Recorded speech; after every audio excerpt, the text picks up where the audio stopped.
This is definitely an attack. It will affect your child rearing. It will affect your education system. This is instructions for the teacher in the classroom to ask her or his students, how do people express their sexual feelings? What is abstinence? And here are some answers. Oral sex, masturbation, anal sex, massage, holding hands, touching each other's genitals, saying, I like you. And what they're doing is equating all these things. Saying I like you is equal to anal sex. It is pornography. Men, especially on the house floor, did not want to look at. We couldn't show this on the television news, but yet we want our 4th grade children to be looking at this book. In the name of sexuality education, children are seeing obscene materials that have been ruled by Congress and by the Supreme Court impossible to show to children. An online CSE program for African youth called The World Starts With Me tells children that sexuality includes oral sex and masturbation. It then tells them it's their own choice if they want to lose their virginity. It shows children pictures of naked girls and boys in various stages of development, and then asks them to point out differences in their private parts. Parents likely will never know, as it is all done online away from home. They have elementary students as young as 9 years old. Then they teach them how to wear a condom.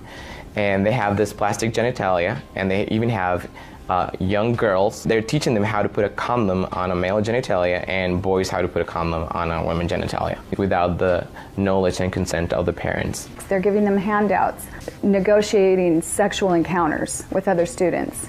For example, there are statements like this: can I take your shirt off? It makes me hot when you touch me here. Is it okay if I take my pants off? Where we in Latin America, we still have a lot of poverty. We have communities that don't have fresh water, that don't have electricity. Focus is completely shifted from basic needs. They get comprehensive sexual education without the consent of parents, taking and deconstructing the family. My brother Luigi and I had an opportunity to go to the United Nations and give a speech on the UN floor. I told them how Planned Parenthood was passing out a booklet for HIV positive youth at the United Nations called Healthy, Happy, and Hot. This is for the kids who have AIDS. It teaches about sexual pleasure through masturbation, with same-sex partners, and even if you are drunk. This pamphlet called Healthy, Happy, and Hot tells young people that you have the right not to disclose your HIV status to a sexual partner if you're not comfortable. It also tells young people that are HIV positive that if they decide with their partner not to wear a condom, that's their decision. The World Health Organization standards for sexuality education in Europe actually suggest that children ages 0 to 4 should be given information about masturbation and given the right to explore their gender identity. For ages 4 to 6, children should be taught about same-sex relationships and respect for different norms regarding sexuality.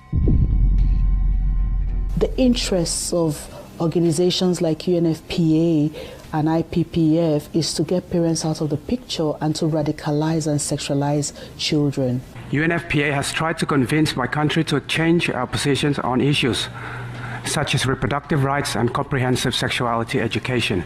Madam Chair, does the UNFPA think it can do this because Nauru is the smallest member state of the United Nations? The Nigerian government was actually told by the Western countries that if they do not give in, that they will be denied foreign aid. On page 89 of a UNICEF-published Sexual and Reproductive Health Manual, UNICEF listed situations in which one can obtain sexual pleasure that included sexual responses directed towards inanimate objects, animals, minors, and non-consenting persons. In the context of the Sustainable Development Goals that determines the agenda for the next 15 years, the voice is very, very biased. It's just International Planned Parenthood Federation and their affiliates have a direct influence on the outcome documents, on what is established, what is negotiated at the UN. Some of the objectives of the UNESCO Sexuality Education Guidelines include teaching children at age 9 about sexual stimulation and the definition and function of orgasm, and at age 15, that both men and women can receive sexual pleasure with a partner of the same or opposite sex. The It's All One curriculum also promoted by International Planned Parenthood, reveals the multiple manipulative tactics used to indoctrinate and sexualize children through CSE. Like other CSE programs, It's All One claims, among other things, to be evidence-based, comprehensive, human rights, gender-sensitive, and culturally appropriate education that will increase young people's responsible decision-making, to reduce adolescent rates of pregnancy and sexually transmitted infections, including HIV.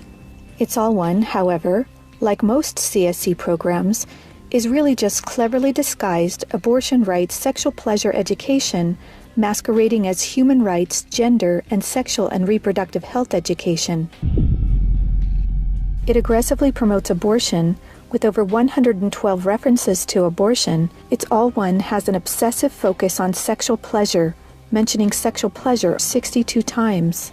It promotes multiple sex acts and instructs children on how to stimulate themselves or their partner to orgasm. To explore their readiness, children fill out a worksheet that infers children are ready to have sex when you are feeling sexually attracted to the other person, and when you're feeling comfortable about telling the other person what feels good sexually.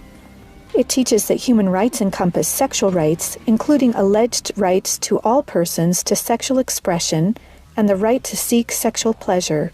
Hooking children on sex is a multi-billion-dollar business for Planned Parenthood and other similar organizations. This is because children, or prospects, once sexualized, become Planned Parenthood customers, dependent upon their services. Comprehensive sexuality education programs are disguised under many names.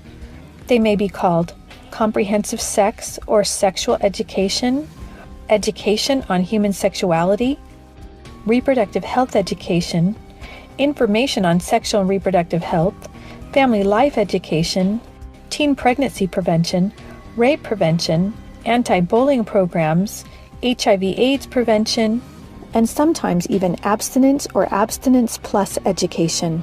CSE programs usually falsely claim to be age-appropriate, evidence-based, healthy sexuality education that will prevent teen pregnancy, sexual abuse, STDs, and HIV. One of the handouts that concerns me the most is called the Genderbread Person. They teach that gender is a spectrum, that you can choose to be whatever you want. You could be all female one day and the next day feel like you're neither female or male. Frankly, it's confusing. It's mental molestation. We're confusing these kids as to what they are. From a medical perspective, when sexual freedom is the priority, then sexual health is going to suffer. There are laws in Oregon where children as young as 15 can get taxpayer-funded sex changes without parental consent. You can't have an aspirin at school without parental consent. However, a student could make these life-altering, permanent decisions without their parental knowledge or consent. Sexual rights, sexual education movements began with Dr. Alfred C. Kinsey. Kinsey actually had pedophiles measure with a stopwatch how many children could achieve what he called orgasms within a 24-hour period. Today, comprehensive sexuality education is based on this philosophy that children are sexual from birth, created by Kinsey. Say no to CSE! Say no to CSE! We've got to stop it. We've got to use everything at our disposal. We have to stand together to stop this attack against our children. And they have all this funding and this organization, but we know that if we stand together, we can do something for the family, for the children. We stopped the Kinsey sexuality education program in Croatia. It is time for parents to say, no, my family is mine. My wife is mine. I am hers. Our children are ours. Band together and find ways to stop it from entering your country. Men have to rise up, defend their family. On matters sexual, the fathers have got to stand up. Say, you have no place talking sexuality to my children. We resist it, even with our lives, because that's what life is all about. It's happening on our watch. If we don't do something about it, it is all of us that carry that guilt. To learn more and to sign the petition to stop comprehensive sexuality education, go to stopcse.org. Together, we can and will protect the world's children.